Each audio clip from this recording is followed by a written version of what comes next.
Ya, saya mau cerita tentang teks. Tadi katanya agama itu terikat dengan teks.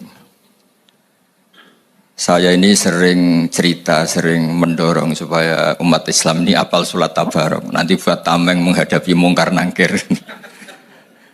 Jadi singkat cerita, ini yang rilek-rilek, gak usah takut bumi kiamat. Nanti bareng-bareng gak apa-apa nanti kalau kiamat.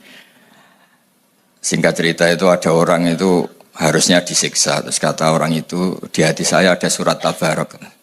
Kalau kamu nyiksa saya berarti memukuli surat Tabarok yang ada di hati saya. Singkat cerita terus berdebat bersama Allah dibebaskan. Kenapa surat Tabarok spesial? Di situ manusia diingatkan. Diingatkan oleh Allah Ta'ala. Aamintum man fis sama ayyakhsifa bikumul ardo faidahiyya tamur. Kok kamu hidup di bumi tenang-tenang saja? Bisa saja bumi ini tamur. Tamur itu likuifaksi. Di semua tafsir, bukan sebagian, semuanya mengartikan tamur itu tattoribu wa tartafi'u fauqakum. Bumi itu bergelombang, menggeliat, likuifaksi, kemudian bumi ini di atas kamu.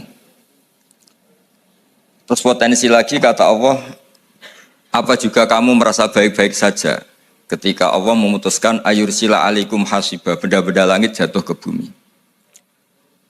Terakhir Allah juga mengingatkan bagaimana sistem bumi yang bisa menyerap air.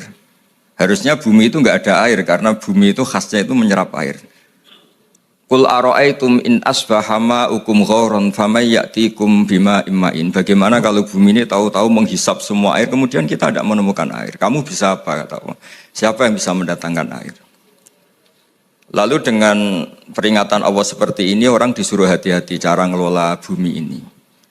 Makanya saya senang kalau ini ada gerakan-gerakan untuk menyelamatkan bumi. Kata ulama-ulama, takhallaku bi akhlaqillah. Jadi Allah itu begitu bangganya ketika cerita fal yanzuril insanu ila ta'ami anna sababnal ma'a sabba thumma shaqqaqnal arda shaqqa fa ambasna fiha habba wa inaba wa qadba wa zaituna wa nakhla wa hadaika hulba mata'al lakum wa li'an'amikum.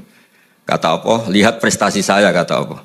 Prestasi saya itu menumbuhkan beberapa bijian, beberapa makanan, buah-buahan yang kamu butuhkan supaya kamu hidup di bumi ini nyaman. Mata'al lakum wa li'an'amikum. Sehingga dalam sebuah hadis diterangkan tidak ada orang muslim, tidak ada manusia yang menanam pohon kemudian berbuah dan dimakan oleh manusia maupun binatang kecuali itu menjadi sedekah. Begitu juga ketika Allah ngeritik orang-orang yang jahat